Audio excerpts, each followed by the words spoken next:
안녕하세요. 1호리 수련호사 선생님 김판수라고 합니다. 만나서 반갑습니다. 네. 자, 오늘은 뭐 육모도 끝나는 시점에서 이제 논술 준비를 하는 친구들한테 또는 부모님한테 좀 팩트적으로 그리고 눈으로 우리 수리 논술이 어떤 건지 눈으로 직접 보면서 추상적보다는 구체적으로 전달 드리려고 설명회를 잡았습니다. 자, 일단은 목차는 뭐 육모로 일단은 수능이 어떻게 될지 한번 예측해보고 마지막에는 이제 커리큘럼 어떤 건지 설명해 드리겠습니다. 자, 일단은 이번에 육모를 봤는데 뭐 예상 점수가 일단은 뭐 화작, 언매가 1등급 컷이 96, 95 뭐 이거는 좀 변동사항이 있을 점수고요. 수학 같은 경우는 미적분이 지금 87점으로 예상되어 있고 확통은 92점, 기하는 88점으로 1컷이 지금 예상되는 점수인데 뭐 작년 수능이랑 그 작년 6월 모의고사랑 비교했을 때 뭐 점수를 하나하나 보기보다는 표준 점수를 보게 되면 난이도를 좀 금방 확인할 수 있거든요. 그래서 작년 수능에서 국어를 보게 되면 국어 점수가 이제 표준 점수가 지금 예상 표준 점수는 130점. 작년에는 1등급이 이제 133점으로 작년 국어 수능이 어려웠다는 것을 바로 알 수 있고 작년 6월의 표점이랑 올해 표점이랑 거의 비슷해서 올해 뭐 그 수능이랑 모의고사랑 작년 모의고사랑 좀 유사했다 난이도가. 그리고 수학 같은 경우도 표준 점수를 보게 되면 조금 비슷해요. 작년 수능보다는 올해가 좀 모의고사가 좀 쉬웠거나 좀 유사했다라는 거를 확인할 수 있기 때문에 여러 엄마들이 이제 보게 되면 이번 6월 모의고사로 국어는 조금 어렵게 낼 수 있는 가능성 좀 있고 수학은 지금처럼 좀 변별력 있게 중킬러 문항을 좀 어렵게 내는 기조를 유지하겠다라는 것을 약간 예상할 수 있습니다. 자, 그 다음에 이제 뭐 언론에서든 뭐 여러 군데서 많이 얘기를 나오는데 뭐 N수생이 항상 강세이다 라는 거는 이제 수치적으로도 좀 알 수 있거든요. 그래서 작년에 모의고사 3월부터 수능까지 쭉 재학생 인원수도 마찬가지로 뭐 33,033만 명 정도 수능을 받고 작년에 졸업생은 16만 명. 근데 올해 잠깐 언론에서 이제 공개된 게 6월 모의고사 재학생 수가 39만 명 정도 이제 육박하고 졸업생은 작년보다 한 7천 명 정도 더 늘었다 하더라고요. 그래서 반수생은 예상치로는 9만 명에서 10만 명이 더 늘어나서 역대급으로 N수생이 제일 강세를 이루는 해겠다라고 예상을 하고 있습니다. 이제 그것을 바탕으로 해서 정시를 준비하는데 역시 고3 현역들은 역시 정시에 좀 큰 영향을 받을 수 있기 때문에 참고하시고요. 뭐 여기는 표준 점수 등급표는 역시 N수생이랑 우리 고3 뭐 검정고시도 있지만 현역들과 N수생의 차이점이 어느 정도인지 볼 수 있는 수치표인데 뭐 이 자료는 2025학년도 자료인데요. 자, 일단은 뭐 간단하게 보시면 뭐 표준 점수가 졸업생을 보게 되면 국어 같은 경우는 108점 그리고 현역들은 95.8점이 평균이 되겠고 그 다음에 수학 같은 경우는 수학이 이제 재수생 같은 경우는 108점 정도 되고 수학에 이제 재학생들은 96점. 그래서 표준 점수 평균부터 차이 난다. 그리고 표준 편차는 낮을수록 좀 잘하는 그런 친구들이라고 생각하시면 되는데 역시 재학생이나 검정고시 출신에 비해서 졸업생들은 표준 점수가 낮다. 표준 편차가 낮다. 그만큼 밀집되어 있다. 어디? 상위권이 밀집되어 있다는 것을 확인할 수 있고 좀 더 자세히 보게 되면 1등급부터 4등급 국어를 좀 보게 되면 1등급부터 4등급까지 보게 되면 맨 위에 있는 줄 현역들과 N수생 차이점 보게 되면 항상 N수생이 많다라는 것을 확인할 수 있어요. 특히 1, 2등급 대 애들이 차이가 좀 많습니다. 수학도 마찬가지로 역시 N수생이 강세를 이루고 있는데 수학 점수도 1등급부터 4등급까지도 누가 많다? N수생이 많다라는 것을 눈으로 쉽게 확인할 수 있고 특히 역시 최상위권 1, 2등급 대 애들이 N수생이 많다라는 것을 확인할 수 있기 때문에 학생들이 우리 고3 현역들이 뭐 6월 모의고사보다는 고등학교 이제 수능 때 1등급 내지 2등급으로 떨어진다 이런 말이 나오는 것처럼 이런 자료를 봐도 참고할 수 있기 때문에 뭐 100% 그렇다 이런 확정적인 수치는 아니니까요. 앞으로 남은 기간 동안 수능 공부 열심히 하시면 좋겠습니다. 자, 일단은 제가 주요 대학 최상위권 말고 중위권 대학에서 일일이 학교 홈페이지에 들어가서 작년 입결을 하나하나 살펴봤거든요. 정시 입결을 봤는데 뭐 경희대부터 광운대까지 쭉 국수땀 평균 100분이 대략 70% 컷으로 잘라온 자료인데 제가 만든 건 아니고 학교에서 공개된 자료입니다. 자, 위에서부터 좀 순차적으로 좀 제가 조사해 본 결과 역시 경희대 같은 경우는 제일 낮은 학과 기준으로 본 거예요. 이게 스마트팜 과학과 제일 낮은 점수로 89.29. 약 11%. 그러면 올 2등급 정도 되어야 정시로 국수탄 평균으로 가야 70%컷 안에 든다라는 거를 확인할 수 있고, 그 밑으로는 이제 동국대, 뭐 단국대 쭉 해서 좀 낮은 학과를 봤더니 광운대 화학과가 있거든요. 화학과가 80.83, 약 20%. 그러면 이 11%가 3컷 마지노선인데 올 3은 나와야 그래도 인서울에 있는 웬만한 학과, 그리고 낮은 학과를 찔러볼 수 있다는 것을 눈여겨볼 수 있고, 이보다는 현실적으로는 조금 낮을 수는 있습니다. 이게 70% 컷이기 때문에. 그래서 참고하셔서 우리 지금 친구가 육모 때 또는 뭐 작년 수능 때 어느 정도 나왔는지 참고하셔서 정시는 어느 정도 라인인지 살펴보시면서 수시를 어떻게 전략적으로 짤지 참고 자료로 보시면 좋을 것 같습니다. 보통 논술을 하는 친구들의 기준점이 어디냐면 경희대.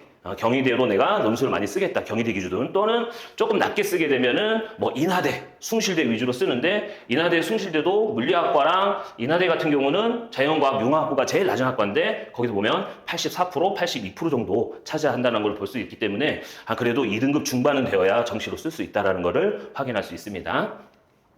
자, 그러면 우리가 이제 수리논술 앞에서 뭐 육모라든지 수능, 그리고 정시 컷을 간단히 살펴봤는데, 자, 여기에 앉아 있어서 우리는 수리논술을 어떻게 대비할 건지, 자, 수리논술을 어떻게 대학을 갈 건지에 대해서 하나씩 살펴보면서 올해 작년이랑 어떤 변동사항이 있는지 살펴보도록 하겠습니다. 자, 올해는 역시 작년에 비해서 인원수는 약 61명이 약간 줄어든 모집 인원을 뽑고요. 61명이면 큰 차이는 없고요. 각 학과당 또는 대학교에서 뭐 1명 내지 2명 정도 줄어든 추세라고 보시면 됩니다. 자, 그 다음 모집 정원을 보게 되면 제가 인서울에 애들이 좀 선호하는 학교 위주로 좀 뽑아왔는데요. 일단은 건국대 같은 경우는 교과 전형이 345명. 이 인원 수치는 인문, 자연, 예체능까지 다 포함한 인원수입니다. 그리고 학생부 종합 전형은 903명. 그리고 논술은 328명. 이렇게 보게 되면 논술과 학생부 교과의 차이는 약 17명 정도 차이밖에 안 난다는 걸 볼 수 있고, 역시 전체적으로 보게 되면 학생부 종합전형이 가장 우세하게 차지하고 있다는 것을 확인할 수 있습니다. 학생부 종합전형으로 대부분의 학생들을 뽑는데, 그러면 우리 논술은 누구랑 비교해야 되냐면 교과 전형에서 얼마만큼의 인원을 뽑고 그거랑 어떻게 비교할 건지 그거를 살펴보도록 하기 위해서 표를 만든 건데요. 자, 뭐 빨간색으로 칠한 이 대학교들은 대략 100명 안팎으로 차이 나는 학교예요. 교과 전형과 논술. 뭐 예를 들어서 서강대가 교과 전형으로 180명 뽑는데 논술은 171명 뽑는다. 9명 정도 차이가 나고요. 조금 많다 싶으면 숙명여대. 숙명여대가 교과가 287명, 그리고 논술은 214명이 돼서 약 70명이 되겠고, 의외로 반대로 논술 전형을 교과보다 더 많이 뽑는 학교가 있더라고요, 보니까. 자, 중앙대보다는 이제 인하대.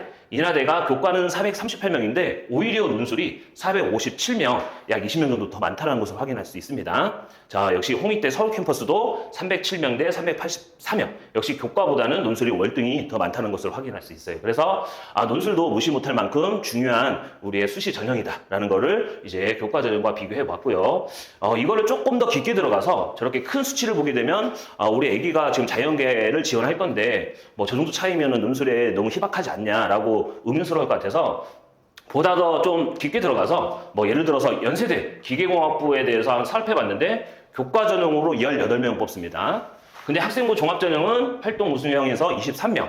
하지만 논술에서는 18명. 결국에는 교과 전형과 논술 전형이 똑같은 인원수. 이게 2027학년도 수시 모집 요강 발표 확정안이거든요. 그래서 살펴보시고, 성균관대 같은 경우는 좀 특이하게 작년부터 언어형과 수리형을 분할해서 이제 선택을 하게 되는데, 뭐 성균관대는 추천 인재로 20명을 뽑는데 뭐 역시 학생부 종합전형은 많죠. 논술은 언어형, 예를 들어서 자연과학계를 가고 싶은 인문계 학생 또는 자연계 학생이 인문 논술을 보고 5명 안에 들면은 자연과학계를 가는 그런 전형입니다. 반대로 수리형은 수리 논술인데 인문계 친구들도 우리가 성균관대 같은 경우는 범위가 수원하고 수투까지만이거든요. 그래서 인문계 애들도 볼 수 있는데, 뭐 인문계 애들이 나는 수리 논술로 자연과학계를 가고 싶다 그러면 수리형으로 선택해서 시험 보게 되는 그런 유형으로 전체적으로 5명에서 30명을 뽑게 됩니다. 오히려 많죠. 자, 조금 더 가게 되면 올해 특이사항으로 다른 학교는 좀 비슷한데 중앙대가 올해 신설된 전형이 있는데, 이제 이름하여로 이제 일반형 수리 논술, 그리고 또는 일반형 논술 전형이라고 하고 창의형 논술 전형이라고 해서 두 군데로 나눴거든요. 그래서 우리 창의형 논술은 수능 이전에 시험 보는 학교로서 고3 애들만 지원할 수 있고, 그리고 시험 범위도 중앙대는 원래 미적, 기하, 확통까지 전부 다 출제했었거든요, 작년까지. 근데 창의형으로 내는데 올해는 수원, 수투, 미적까지만 내겠다. 수능 이전에 고3 애들만 지원해라. 단 수능 최저도 없다. 그래서 애들이 많은 관심을 갖고 있는 전형입니다.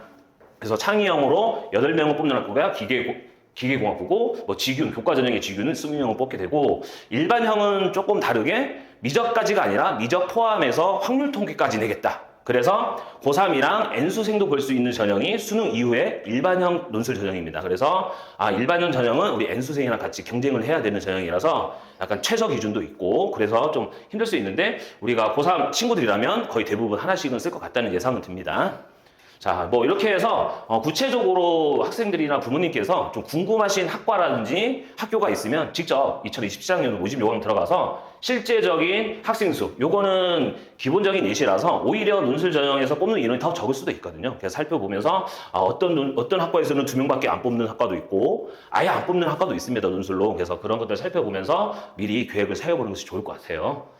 자, 그리고 논술 전형에서 우리가 역시 논술 전형 하면은 떠오르는 게 내신 전형이 나는 안 된다, 또는 학종으로 갈 수 없는 학교로 가고 싶다, 내신이 많이 떨어져서 나는 고민하고 있었는데 논술밖에 없다라고 해서 논술 전형 많이 치르게 되는데, 자, 올해는 역시 논술 100%를 반영하는 대학이 증가했고, 뭐 100%뿐만 아니라 학생부 내신을 많이 감소시켜주는 추세거든요. 그래서 선생님이 제가 보게 되면 100%, 90% 뒷장에 80부터 70까지 다 볼 건 아니고, 올해 바뀐 게 뭐냐면 여기 있는 빨간 색깔에 있는 대학이 지금 100%로 올라온 학교가 가톨릭대, 뭐 서경대, 한양대 서울 캠퍼스 해서 옆에 변경사항에서 제가 가톨릭대는 작년에 80%로 논술 뽑았는데 올해는 100%, 서경대랑 한양대는 90%였다가 100%, 내신을 안 붙는다, 내신이 9등급이어도 반영하지 않는다라는 학교가 3군데나 늘었습니다. 뭐 대표적인 학교로 가천대도 있고요, 건국대, 경희대, 고려대, 그 다음에 동덕여대, 서강대까지 두루두루 많이 배분되어 있는 학교들이고, 뭐 90%까지도 거의 내신 반영 비율이 적기 때문에 90%로 올라온 학교가 단국대, 뭐 숭실대, 여기서도 단국대도 80에서 90, 그리고 숭실대도 80에서 90인데, 반대로 연세대 미래캠퍼스가 있는데 여기는 원래 내신을 아예 안 뽑다가 올해는 10% 정도는 반영하겠다, 반대로 내신 비중을 조금 올린 학교가 되겠습니다. 자, 그 다음 내신 비중이 오히려 20%, 30%인 학교가 있는데, 자, 부산대, 세종대, 인하대도 원래는 70%였다가 10% 논술 반영 비율을 올렸습니다. 전체적으로는 논술 비중이 더 강해졌다, 올해는 작년에 비해서. 그래서 논술 시험만 잘 치러도 우리는 역전할 수 있는 기회가 생긴다는 것을 충분히 가늠할 수 있고, 반대로 여기 내신 반영 비율이 30이고 논술이 70%인 학교가 꽤 있는데, 뭐 지방대에서는 경북대, 그리고 동국대, 서울과기대, 중앙대가 있는데, 중앙대 같은 경우는 저도 찾아봤는데 내신 반영하는 과목이 국어, 영어, 수학, 과학, 사회 5과목이잖아요. 각 5과목에서 1, 2, 3학년 동안, 예를 들어서 수학 과목에서 1, 2, 3학년 동안 상위 등급을 받았던 5과목, 뭐 고1 때 잘했으면 고1 때 2과목, 고2 때 3과목, 이렇게 해서 반영 비율을 매기는데, 그렇게 해서 채점을 해본 결과 뭐 1등급이 만점 쭉 해서 2등급, 3등급, 4등급, 5등급, 6등급까지 잘랐는데 6등급까지도 별로 점수 차이가 크진 않았습니다. 그래서 아무리 30%라도 중앙대, 서울 캠퍼스와 다빈치 캠퍼스는 6등급까지도 우리는 써볼 수 있는 기회가 생긴다. 근데 반대로 이따 한번 다음 장에 볼 텐데, 동국대는 그렇지 않을 수도 있습니다. 그건 다음 장에서 보고, 서울 과기대는 오히려 동국대보다 더 강하게 뭐냐면 각 등급마다 간격이 좀 심해요. 4등급까지는 그나마 양호한데 5등급부터는 좀 불리할 수 있다라는 거를 직접 찾아가서 이제 확인해 볼 수 있습니다. 자, 여기서 아까 금방 좀 전에 말씀드렸던 동국대 생활기록부 점수, 반영 점수 살펴보겠는데, 역시 올해 2027학년도 모집 요강에서 본따온 건데, 뭐 글씨가 보일지 모르겠지만 논술이 70%, 여기서 이제 곱하기 10을 하면 됩니다. 700점 만점의 논술, 그리고 교과에서 20%, 200점 만점, 그리고 출결이 있어요. 출결이 10%인데 100점 만점, 총 1000점 만점으로 학생들을 뽑는데, 일단은 기본 점수가 있습니다. 논술에서는 350점 기본 점수로 깔아간다. 이거는 뭐 기본 점수라고 해서 어느 정도 쓸지 모르겠지만, 뭐 예를 들어서 나는 하나도 안 썼다, 그럼 350점을 일단은 준다라고 생각하시고, 그리고 교과 전형도 우리가 내신 1등급부터 9등까지 있는데, 여기 교과 내신 보게 되면 1등급, 여기 논술 1등급부터 1등급에서 10점, 그리고 2등급에서 9.97점에서 9등급이 5등급. 9등급이 5등급이면은 몇 점이냐면 곱하기 여기서 교과 전형에서 20%니까 20. 그러면 100점. 50점, 이제 50점에서 100점이 기본 점수가 되겠습니다. 곱하기 20을 하면 되겠죠. 여기 20%니까. 그래서 5 곱하기 20 하면 100점은 9등급 받아도 받는다.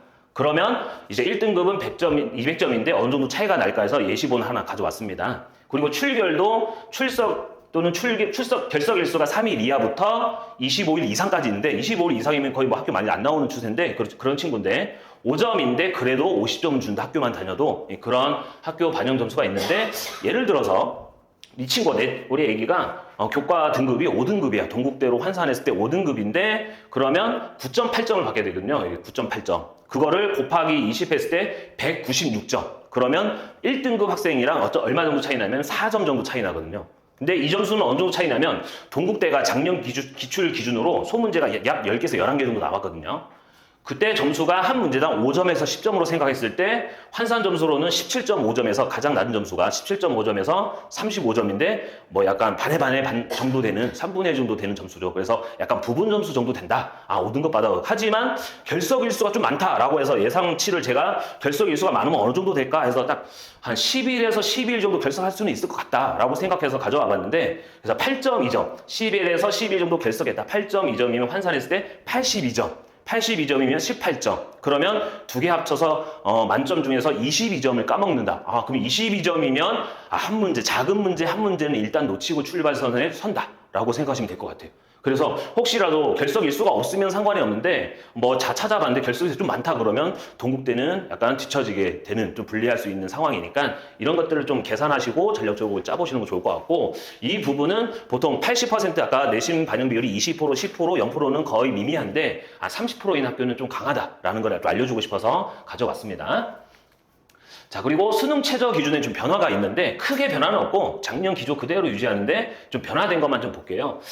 보통 상위권 우리가 수능을 좀 잘 치르는 학생 아니면 내신 성적이 좋다. 아니면 모든 과목 중에 좀 한 과목이 조금 약하다. 사탐 또는 과탐 한 과목이 약하거나 뭐 다른 거 국어, 수학, 탐구는 다 좋은데 영어가 좀 약하다. 이런 친구들이 있을 수 있거든요. 그러면 그런 친구들은 다 좋은데 한 과목 때문에 자기가 가고 싶은 의대 또는 치대 이런 데를 못 가는 친구들이 있어요. 그래서 그런 친구들을 위한 최저 기준이 여기 영역수가 3개짜리와 4개짜리 여기는 굉장히 높은 최저 기준을 유지하고 있다 보니까 애들이 처음에는 수능 공부할 때 고3 올라왔을 때 1월부터 3월까지는 이 정도는 금방 맞추죠 라고 하는 친구들도 많고 이거 뭐 이 정도면 9월이면 3합 6은 기본적으로 난 깔아간다 이렇게 말이 만났던 친구도 있지만 막상 수능 때 가면은 갑자기 없어지는 친구들도 많아요. 그래서 이런 부분들도 참고하셔서 3월보다는 이번에 본 6월 모의고사라든지 앞으로 있을 9월 모의고사를 현실적으로 냉정하게 판단해서 최저가 될지 안 될지를 확실하게 보시고 한번 판단하시면 좋을 것 같아요. 여기서는 일단은 성균관대가 빨간 색깔이 변동사항인데 성균관대 의대가 많이 올라왔어요. 작년에 성균관대 의대가 3합 4였는데 거꾸로 4합 5가 됐습니다. 4합 5. 굉장히 높아진 케이스인데 뭐 나머지 학교들 뭐 의치 한수가 있고 약학대학도 있는데 그중에 눈에 띄는 게 일반대학 역시 뭐 스카이 중에 고려대가 있겠죠. 이제 고려대가 작년부터 4개 합 8 최저 기준을 유지하고 있다는 점, 요 이치한수 중에는 없지만 일반 대학에서는 고려대 하나 있다라는 것을 참고하시면 좋을 것 같고요. 옆에 기타 사항에는 연대 미래의대는 미선발, 그리고 연대 당국대 천안 캠퍼스의 의대도 올해는 없어졌습니다. 그래서 참고하시면 좋을 것 같아요. 그리고 계속해서 이번에는 3합 5에서 3합 6 우리 현실적으로 중상위권 나는 중상위권 좀 도전하고 싶다. 내신이나 또는 정시는 약간 불안한데 또는 비슷하다. 성균관대나 중앙대로 갈 점수가 좀 비슷하다라는 친구들이 많이 몰리는데 뭐 예를 들어서 성균관대 그리고 중앙대 그리고 이화여대도 있는데 이화여대가 스크랜튼 학부가 좀 센데요. 그래서 3합 5짜리와 3합 6짜리가 있다라는 거를 좀 확인하시고 성균관대 전자전기 이 학과가 그냥 잠깐 높아졌습니다. 3합 6이었다가 올해는 3합 5 하나 더 올랐다는 사실만 알아두시고 가천대 약대, 삼육대 약대가 올해 다시 신설됐고 경북대 약대는 없어졌습니다. 역시 당국대 천안 캠퍼스 작년에 되게 좋았었는데 천안 캠퍼스의 의대랑 치대랑 작년에 뽑았다가 올해는 다 폐지해버렸습니다. 그 다음에 이제 3합 7짜리 이제 서강대, 한양대, 가톨릭대, 간호학과 여기는 작년과 똑같고요. 제일 많이 애들이 신경 쓰는 부분이 역시 제일 많이 몰리기도 하고 경쟁률이 높은 2합짜리 영역수가 2개인데 2개 합이 보통 5인 학교들이 가장 많이 몰리게 되는데 그리고 수능 공부하거나 내신 공부하는 친구들이 대부분 내신 100%인 학교들이 대부분 많이 분포되어 있어요. 보게 되면 건국대, 동국대 말고 경희대 그리고 이화여대 세종대, 숙명여대 이런 학교들이 꽤 있기 때문에 애들이 2합 5를 맞춘다면 논술을 어느 정도 준비해갖고 나는 가보겠다라는 게 요 학교들이 위주이기 때문에 대부분 저도 상담할 때 기하 확통 공부량이 어느 정도 됐는지, 준비도가 어느 정도 됐는지 살펴보고 웬만하면 이하 5 정도는 나와야 어떻게든 정시 제일 낮은 학과라도 쓸 수 있으니까 한번 써보자라고 하면서 상담을 하고 있습니다. 자, 홍익대 같은 경우는 작년에 세계합 8이었는데 최저가 굉장히 높았었거든요. 세계합 8이면. 근데 올해는 많이 낮춰서 2합 5로 변화됐으니까 올해도 애들이 많이 몰리겠구나 라는 거를 예측해 볼 수 있습니다. 자, 그 다음 2합 6자리에서도 우리가 보이는 학교가 지금 동덕여대, 숭실대, 그리고 항공대가 보입니다. 인서울에서. 그래서 뭐 동덕여대랑 한국외대 글로벌 캠퍼스는 최저가 좀 높아졌고 한국외대는 글로벌 캠퍼스 용인에 있는데 하나 3이었는데 올해는 2합 6으로 좀 바뀌었고요. 동덕여대는 2합 7이었다가 2합 6으로 한 등급 올랐습니다. 그리고 숭실대는 오히려 2합 5였다가 위에다가 한 등급 내려서 2합 6으로 떨어뜨려서 숭실대도 애들이 굉장히 많이 쓸 것으로 이제 예상이 되고요. 뭐 하나짜리 보게 되면 가천대, 삼육대, 그리고 홍익대 세종 캠퍼스 있다라는 걸 참고로 보시면 되겠습니다. 자, 이제 오히려 마지막으로 다른 건 모르겠고 내가 3월 그리고 6월, 9월 모의고사를 봤는데 모의고사 일정치 않고 너무 들락날락한다.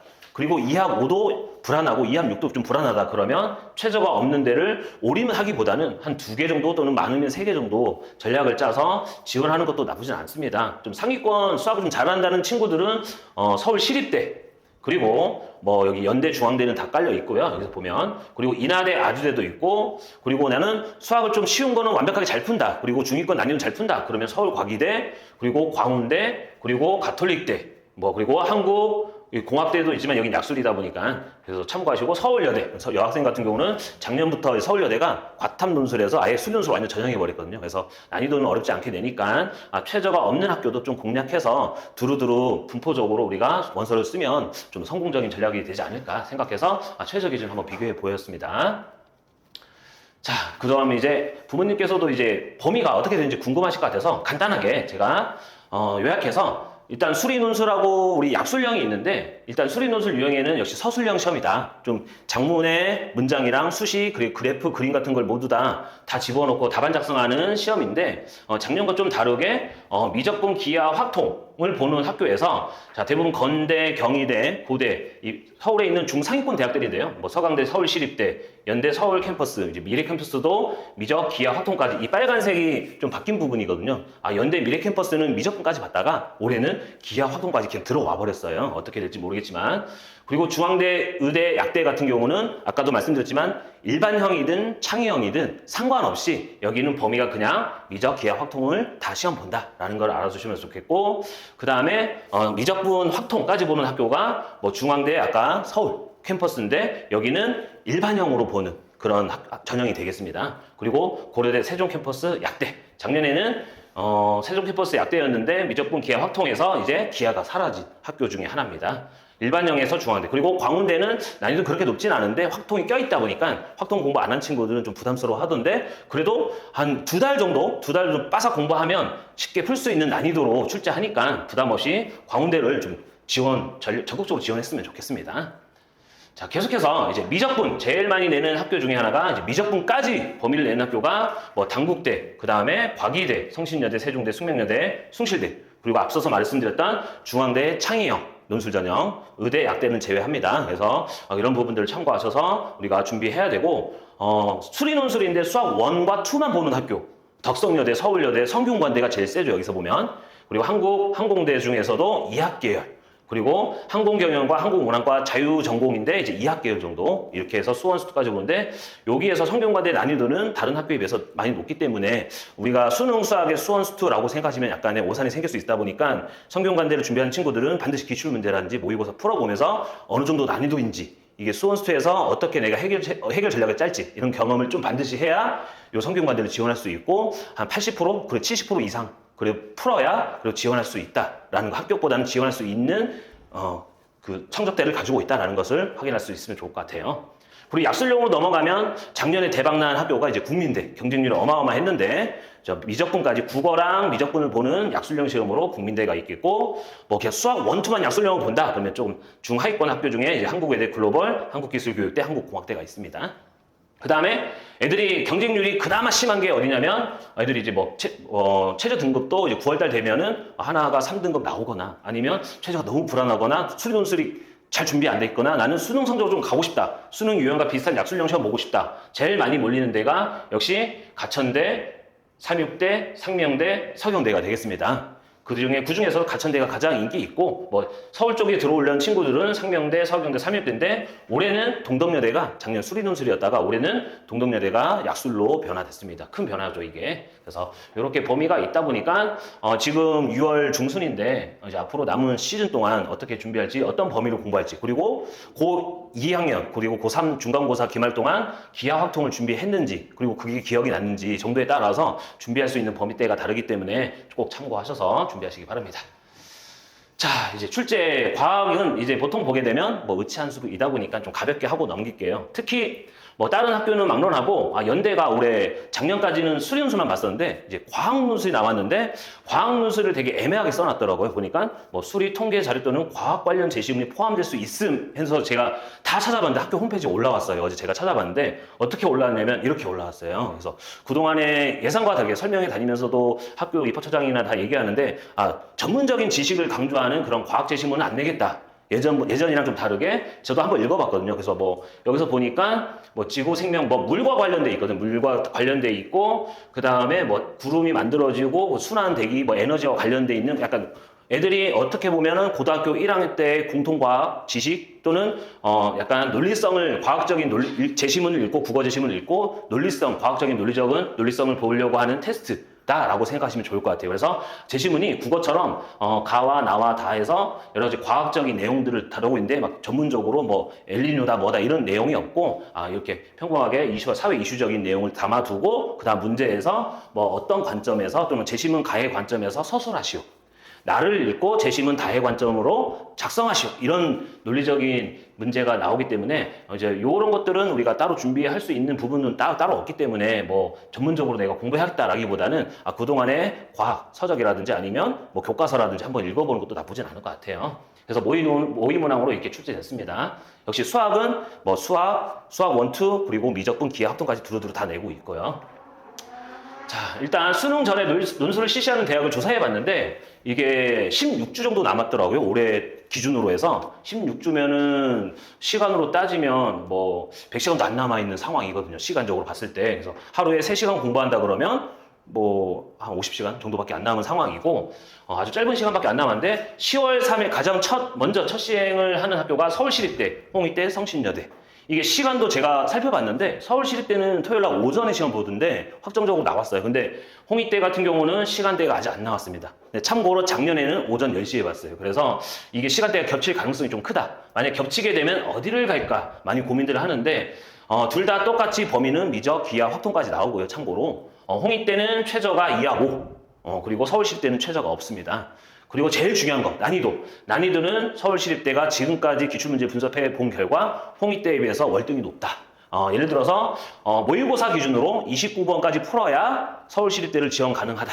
난이도가 좀 높기 때문에. 근데 홍익대는 그리고 기하 확통 난이도는 좀 쉽다. 모의고사로 보게 되면 한 27번까지만 풀어도 그래도 개념은 어느 정도 지식이 쌓여 있으면 풀 수 있다 정도고 미분도 그렇게 막 미적분도 어렵게 안 내는 추세이기 때문에 혹시라도 기간이 짧거나 아니면 수학적인 실력이 나는 보통 한 3등급 때 좀 머문 것 같다. 2, 3등급 왔다 갔다 그러면 홍익대 지원하시고 한 1, 2등급 때 좀 상위권에 유지하고 있다 그러면 서울시립대 지원하시는 게 좋을 것 같습니다. 그리고 모집 인원도 서울시립대가 워낙 학교가 작다 보니까 모집 인원도 막 많지 않아요. 단자리 숫자들이 많기 때문에 워낙 경쟁률도 수능 전에 최저도 없고 내신도 안 보기 때문에 경쟁률이 많이 치열합니다.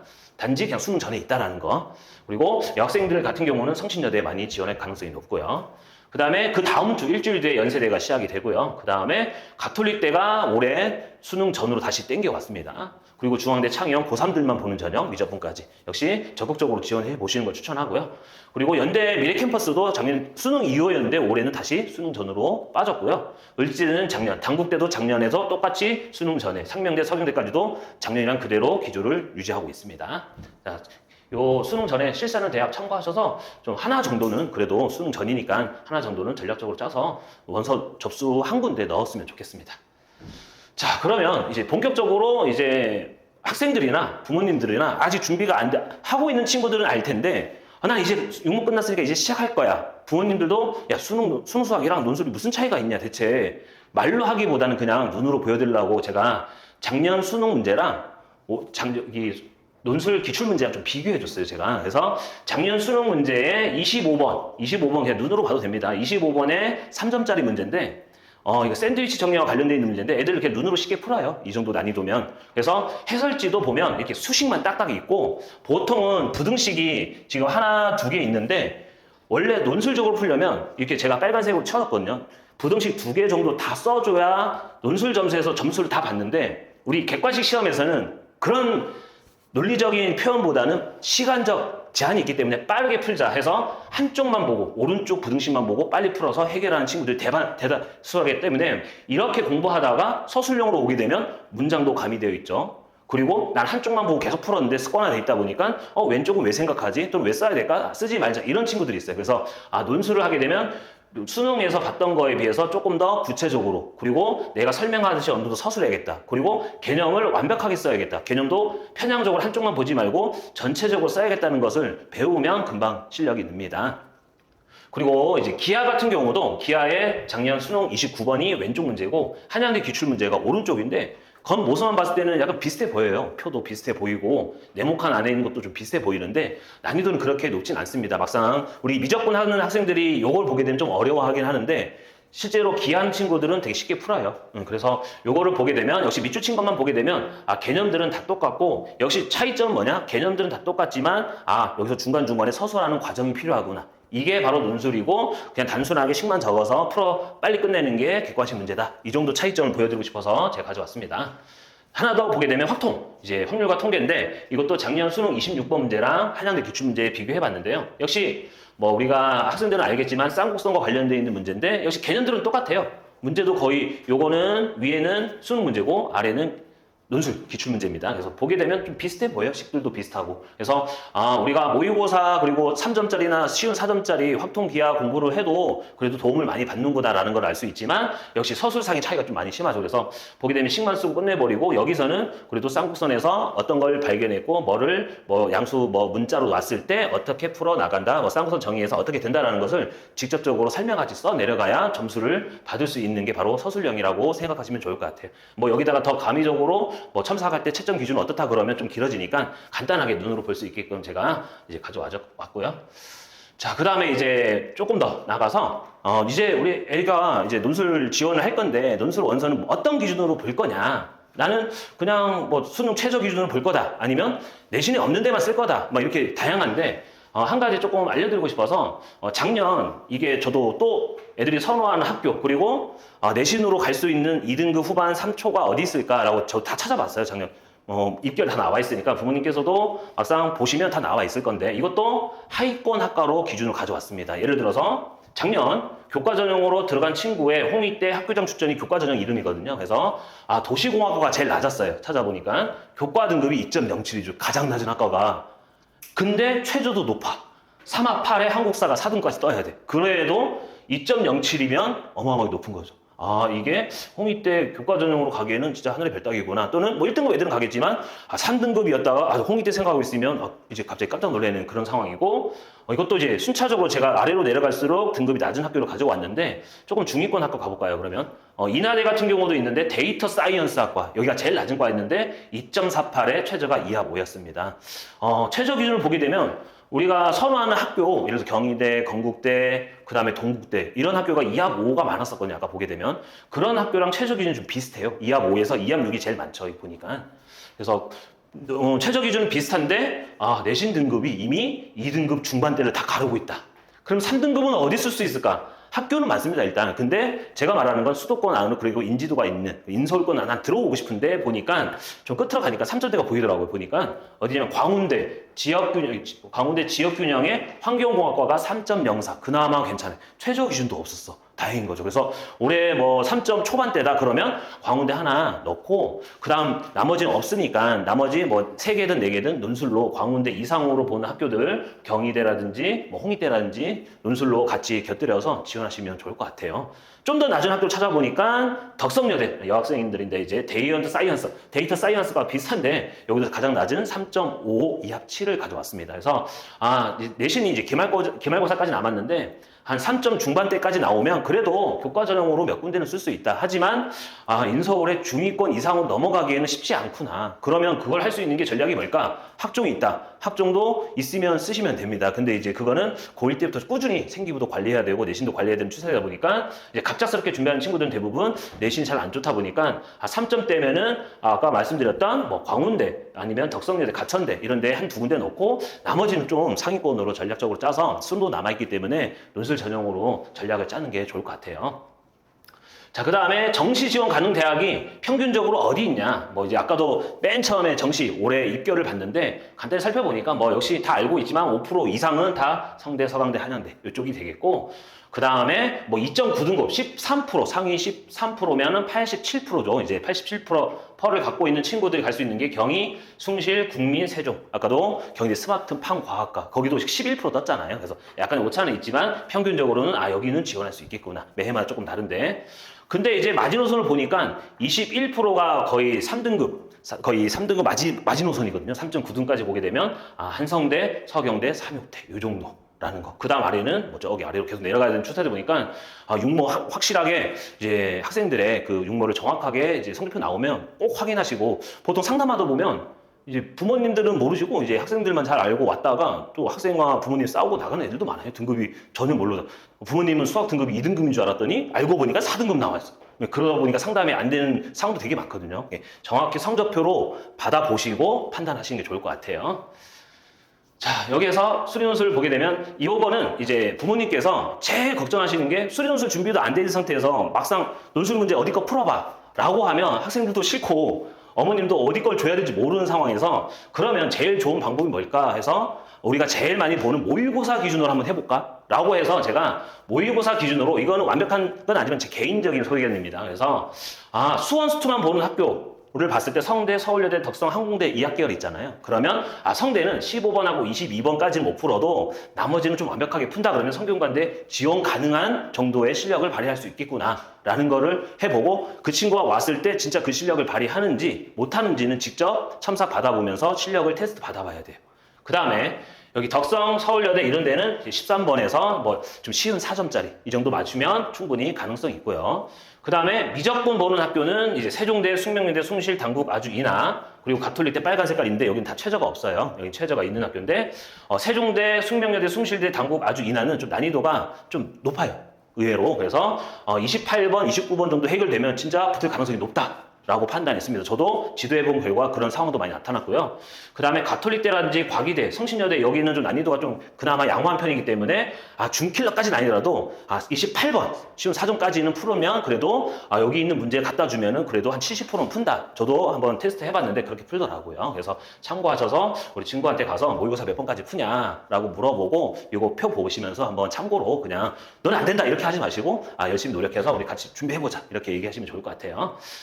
기하 확통까지 보는 학교가 이제 인서울의 상위권 대학인데 연세대랑 시립대는 좀 난이도가 좀 높습니다. 그래서 여기는 웬만하면 29번 또는 킬러문에서 30번까지 좀 풀었으면 좋겠고요. 못 풀어도 합격하는 친구들도 있어요. 작년에 연대에 들어간 친구도 걔가 이제 2등급 받았던 친구예요. 그래서 30번 못 풀어서 들어간 친구도 있으니까 꼭 이걸 풀어야 된다기보다는 이 정도 풀면은 승산이 크다. 라는 거를 볼 수 있고 고려대, 서강대, 한양대, 중앙대, 건국대는 미적분 문제에서 29번, 28번은 완벽하게 좀 풀자 정도라고 하면 막상 오면은 또 이 친구들도 스타일이 좀 달라요. 29번을 28번을 푸는데 수능적인 스킬로 푸냐 진짜 논리 정연하게 푸냐 이런 스타일에 따라 다르기 때문에 좀 직관적으로 푸는 친구들은 논술에 좀 밀리고 나는 좀 시간이 좀 걸리더라도 논리적으로 참 작성하고 깔끔하게 푸는 친구들은 논술이 강한 그런 성향들을 보여서 이것도 요 문제를 풀었다고 해서 다 되는 건 아니지만 역시 첨삭 지도를 받아보면서 이 친구가 진짜 잘 쓰고 있는지 머릿속에 있는 거를 잘 정리해서 잘 쓰고 있는지를 무조건 받아보고 원서 접수를 해야 돼요.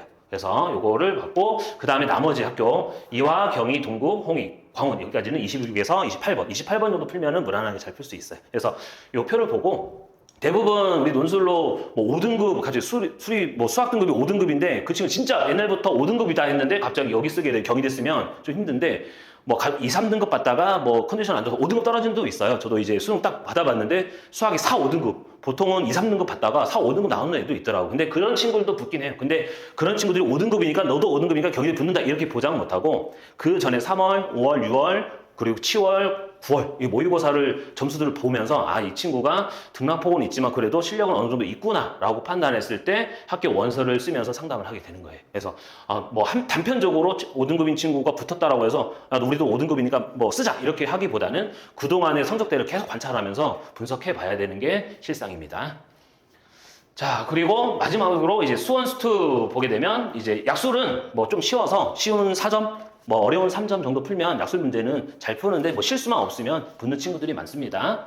그리고 조금 더 이제 상명대, 서경대, 외대, 가천대, 홍익대, 세종은 조금 더 요 오른쪽에 있는 학교보다는 한 단계 더 어려워서 여기는 11, 19번인데 여기는 13번, 20번 정도 풀면은 요 정도 학교를 지원할 수 있는 실력대가 된다라는 거.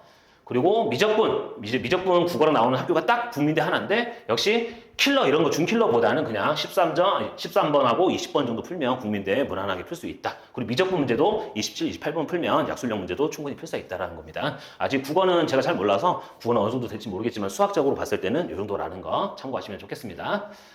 자, 뭐 지금까지는 뭐 수능, 육모부터 뭐 수능 그리고 정시 컷 그리고 우리 교과 입결도 받고 작년이랑 올해 수련원서의 변화 사항도 봤는데 좀 더 부모님이 궁금하실 합격 사례가 있다 보니까 몇 명만 제가 찝어서 애들 그동안에 수업했던 그래프 자료랑 같이 비교하면서 어떤 친구가 있었는지 한번 살펴볼게요. 한 4명 정도 가져왔습니다. 일단은 요거는 논술 지원 현황 봤을 때는 뭐 경희대 같은 경우를 대표적으로 애들이 많이 선호해서 하나 가져왔는데 경희대 같은 경우는 교과 전형도 있고 네오 르네상스라는 학종도 있고 그 다음에 논술 전형도 있는 학교입니다. 그래서 기계공학과를 기준으로 교과 전형은 2명, 학종은 22명, 그리고 논술은 30명. 이게 작년 입결입니다. 작년에 뽑았던 인원이고 지원 인원은 교과는 경쟁률이 5대1, 그리고 학종은 25대1, 그리고 논술은 34.6대1. 제일 높죠. 어떻게 보면은 다른 제약 있는 교과라든지 학종에는 서류 면접, 그리고 교과는 내신이라는 제한 범위 있다 보니까 좀 수치가 좀 낮은데 논술은 아무런 제약이 없어요. 일단 최저만 되면 되는데 이거는 최저 되기 직전입니다. 빨간색 전에는. 근데 실질 경쟁률 막상 이제 수능 끝나고 딱 보니까 최저 통과한 친구들이 몇 명이 있냐. 수능 전에는 수능 성적표 받기 전에는 34대 1이었는데 막상 수능 성적표 다 까보니까 2합 5였거든. 2합 5를 못 받는 친구들이 얼마나 많냐면 대부분 되는 애들이 3분의 1이에요. 3분의 1. 안 되는 애들이 3분의 2라는 거. 34대 1에서 기계공학과 기준으로 13대 1까지 떨어지는 그런 경향을 보이다 보니까 오히려 학종보다 더 떨어지게 되죠. 경쟁률이. 그래서 이런 부분이 있고 이거보다 더 심한 학교가 뭐 최저가 높을수록 더 심하거든요. 제일 높은 데는 이제 고려대학교. 거기는 뭐 7분의 1까지도 떨어지는 학과들이 있어요. 뭐 50대 1이었다가 막 7대 1 되는 학과도 있고 그것도 이제 학교 홈페이지에 있으니까 한번 봐보세요. 한번.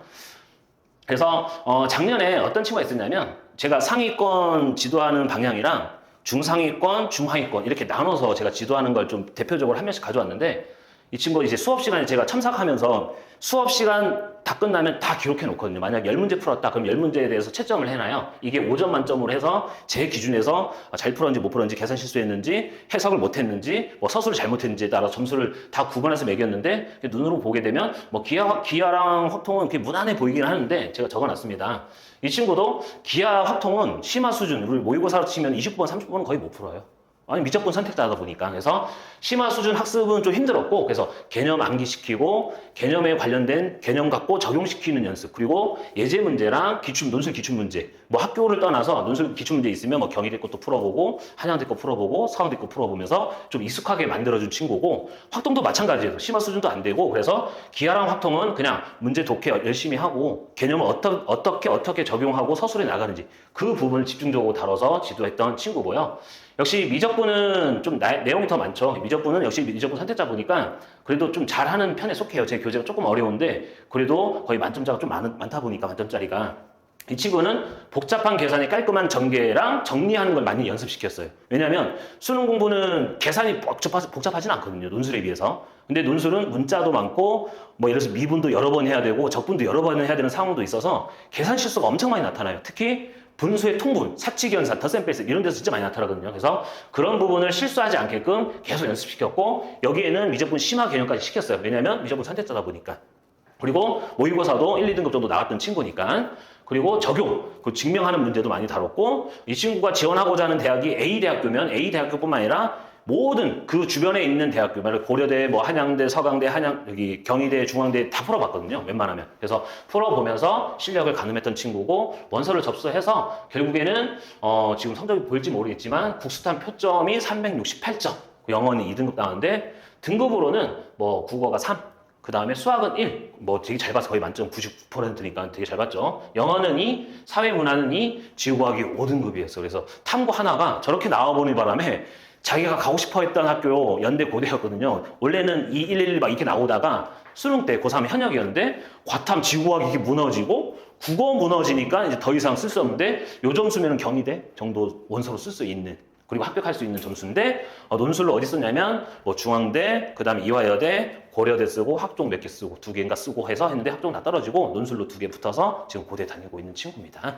그래서 이화여대도 붙었고 그리고 고대도 붙었고 해서 그런 친구다 보니까 이런 성적까지 가져온 결과는 이 친구도 진짜 열심히 했고 자기가 목표하고자 하는데 자기의 딴에는 이런 친구들이 있어요. 난 모의고사 진짜 잘 나오니까 뭐 논술은 그 조금만 해도 되겠지 라고 하는 그런 마인드가 아니라 진짜 수능도 진짜 열심히 공부하고 논술도 올 때마다 숙제 다 해오고 그런 친구였어요. 성실성은 거의 1등급 이 정도라는 친구다 보니까 잘 됐다고 저는 판단되고요. 그 다음에 중상위권으로 넘어가서 아까 그래프랑 좀 다르죠 보니까 아까 그 친구랑 그래서 기하 확통 준비하는 친구예요 이 친구도. 그래서 기본 개념이 잘 안 돼 있어서 얘는 아까 친구보다 기초 개념을 하나하나 다시 설명했어요. 기초 개념 설명하고 모의고사 3점짜리도 풀어보고 2점짜리도 풀어보면서 익숙하게끔 어떻게든 하나라도 풀게. 그리고 확통은 우리가 고1 때 확통도 배우는데 고1 확률은 애들 다 하니까 그때는 좀 안정화돼 있더라고. 잘 하고 있던데 고3에 있던 확통의 선택자가 아닌데 확통 개념 정리가 덜 돼 있어서 통계 파트가 잘 약하더라고요. 그래서 통계 파트를 좀 집중적으로 공부했더니 좀 올라왔는데 지금 보면은 뒤로 갈수록 좀 안 좋아요. 좀 잘하다가 여기가 통계 파트인데 그래서 그런 친구가 있었고 미적분은 스스로도 들락날락해요. 점수대가. 어떤 데는 미분 쪽에는 좀 약하고 뭐 적분 쪽에는 좀 강하고 막 이런 친구들이 있었는데 뭐 고난이 문제들은 잘 안 풀려요. 약간. 뭐 예를 들어서 고대 한양대 아니면 29번 이 정도 잘 안 풀리더라고. 보니까 모의고사 29번. 그리고 중위권 정도의 난이도 뭐 경희대, 홍익대, 그다음 조금 더 올라가면은 진짜 많이 가면 중앙대 여기까지 풀어보는데 중앙대는 한 60% 정도 풀고 뭐 경희대는 한 7, 80% 풀고 있더라고 보니까. 그래서 난이도 위주로 계산, 서술 연습 위주로 계속해서 했고 계산 실수가 너무 많아서 시험 보기 한 일주일 전까지도 계속 그랬어요. 계산 실수하지 마라 하지 말았는데 이게 몸에 배이다 보니까 어쩔 수 없더라고요. 근데 막상 시험장에 가니까 또 그러지 않는 경우도 되게 많은가 봐요. 그래서 이 친구도 계산 실수를 넘어서 일단은 그거를 이겨내서 이렇게 국수탄 표준 점수가 358점. 아까 친구보다 시점 차이거든요. 영어는 안 써졌는데 영어는 2등급 똑같은. 아까 친구랑 별반 차이는 없죠. 시점 차이인데 근데 표준 점수 시점 차이면 어마어마해요. 어찌 보면. 그래서 이 친구의 등급은 국어 4. 뭐 역시 수학은 애가 확통으로 돌렸거든요. 6월 모의고사 이후로 미적분 하다가 확통으로 나는 하겠다는데 1등급 나와서 어떻게 기초기능 같이 공부했더니 1등급 나오고 영어 2 나오고 생윤 3문 이게 사탐론이 강한 추세죠 요즘에. 그래서 생윤 4 3은 3 이렇게 나와서 표준 점수가 358점 영어 2등급 나와서 어디 들어갔냐면 역시 기하 확통 미적분 다 나오는 학교 홍대랑 경희대 2개 붙어서 지금 경희대 열심히 다니고 있는 친구입니다. 그리고 이 친구보다 조금 더 낮은 친구가 있는데 얘는 기하 확통 하다가 포기한 친구예요. 너무 힘들어서. 그래서 결국에는 중후반부에 7월부터 미적분만 위주로 공부를 했는데 모의고사 내신에 비해서 모의고사는 잘 안 나와요. 국어도 안 좋고 수학은 간당간당 3 나오고 어떤 때 4 나오기도 하고 영어도 너무 안 좋고 사탐은 과탐은 더 안 좋으니까 근데 수학 모의고사랑 수리논술 답안지랑 비교했을 때는 서술형이 너무 잘 풀려요. 얘가. 되게 특이한 케이스죠. 모의고사는 못 보는데 논리적으로 풀게 되면 시간도 충분하니까 좀 약간 마음의 안정화가 됐는지 잘 풀더라고. 그래서 미적분 위주로 계산 문제 위주로 많이 연습했던 친구고요. 그래서 뭐 식이나 계산 실수 발견하면 또 풀어 풀릴 때까지 계속 반복식 똑같은 문제 갖고 계속 풀렸던 문제입니다. 그래서 미분적분 골고루 이제 완벽하지 않은 친구인데 자기가 풀 수 있는 문제는 좀 완벽하게 풀자 이런 마인드로 좀 준비했던 친구입니다. 이 친구는 성적표 대신 이렇게 보냈어요. 성적표가 잃어버렸대. 그래서 문자 주고받다가 수학이 4, 영어 4, 국어 6이었던 것 같습니다. 이렇게 나오고 다른 거는 과탐은 둘 다 6이었을 거예요. 이렇게 하더라고. 그래서 지금은 다행히 6개 논술 다 썼거든요. 단국대 딱 하나 붙었고. 단국대가 작년에 수능 전이었잖아요. 그래서 여기도 난이도가 어려운데 저도 약간 의심스러워 했거든요. 그래서 잘 과도 괜찮은데 과가 지금 인공지능학과. 그래서 여기도 정시로 전혀 못 가는, 아까 정시로 가려면 몇 등급대 안에 들어가야 되는데 열심히 다니고 있고, 학교 집은 약간 2시간 반 정도 통학하고 다니고 있습니다. 그리고 마지막으로 조금 더 내려가서 이런 친구도 이제 합격해야 되는 친구니까 버릴 수는 없고 또 재수하기보다는 일단은 학교 들어간 게 목적이다 라고 생각하면 나는 그래도 좀 늦게 시작했고 그래도 뭐 수원스투 미적 기하 확통은 빼고 미적까지 하다가 이 친구는 미적도 좀 버거워했어요. 그래서 미적분도 잘 안 되니까 미적분 선택 많이 고민했었어요. 수능도 확통을 할까 미적분 고민할까 6월달까지 계속해서 3, 4개월 동안 하다가 결국에는 확통으로 돌려서 미적분은 이제 수리 논술을 하다가 나중에는 그만두게 되고 수원스투 위주로 약술 위주로 집중 공략했습니다. 왜 그랬냐면 얘가 가고 싶은 학과가 완전히 정해져 있어요. 간호학과 아니면 물리치료학과.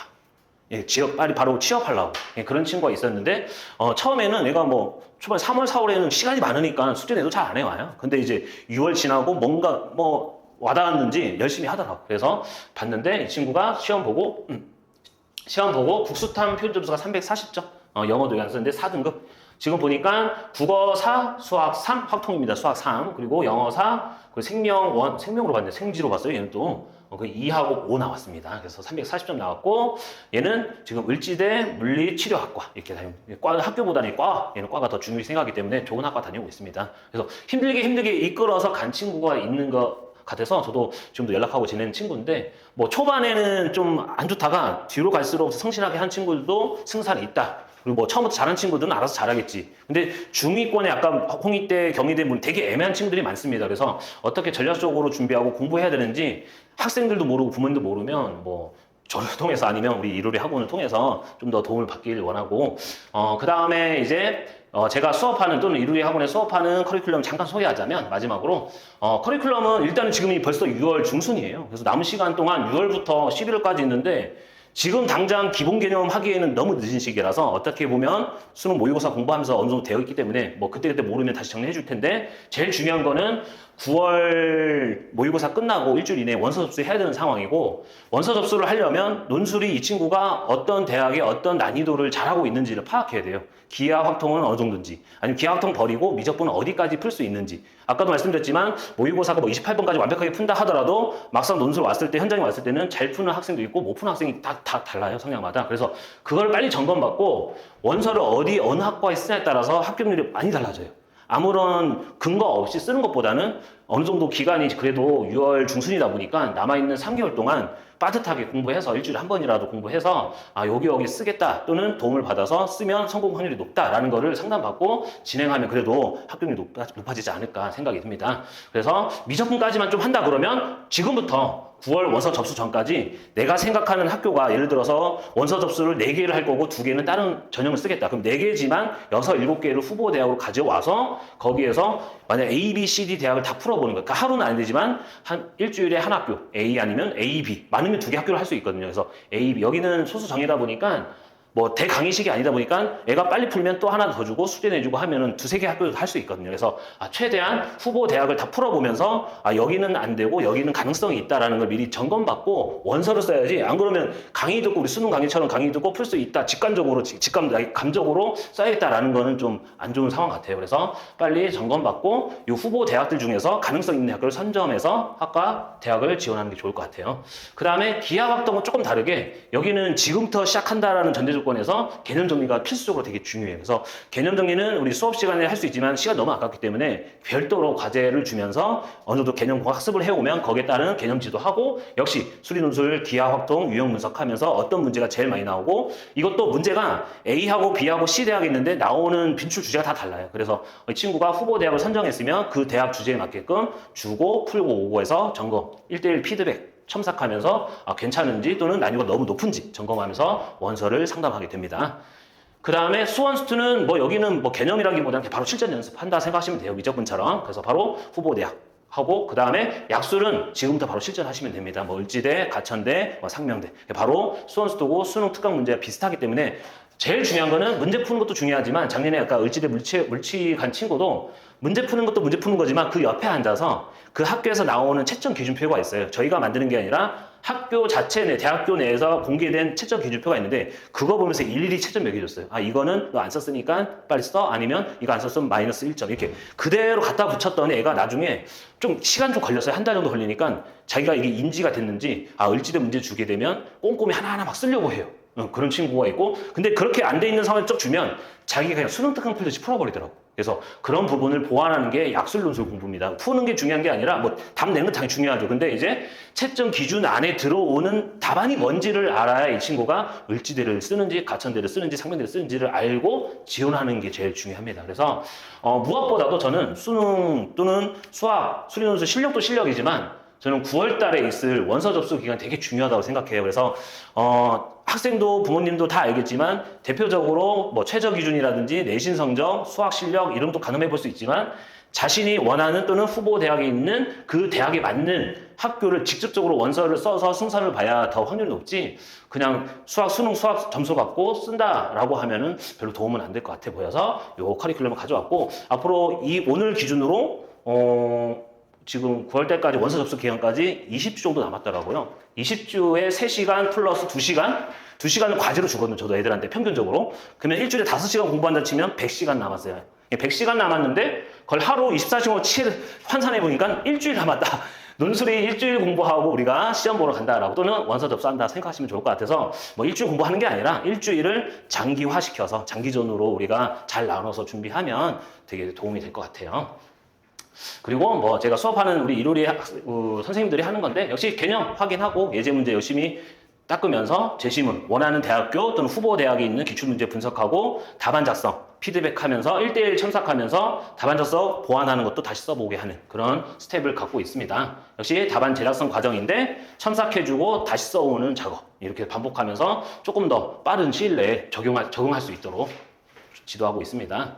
그리고 우리 학원에서 유일무이하게 우리 수리논술 또 인문논술에서 같이 하고 있는데 특히 우리 수리논술 같은 경우는 부모님들이 제일 중요하게 생각하는 게 한 달 동안 보냈는데 우리 애가 뭐 하고 있냐 수리논술은 잘하고 있냐 진도는 뭐 하고 있나 모르겠대 라는 부모님도 많아요. 근데 우리 학원은 그런 염려는 하나도 없고 첨삭평가표 아까 제가 그래프 만들어줬잖아요. 이제 그거 보면서 부모님들한테 한 달에 한 번, 4주에 한 번씩 이 평가표를 보내주고 진도는 뭐 하고 있고 미분이 어느 파트에서 약하고 있고 적분은 잘하고 이거를 성적표처럼 만들어서 보내주고 있어요. 학원에서.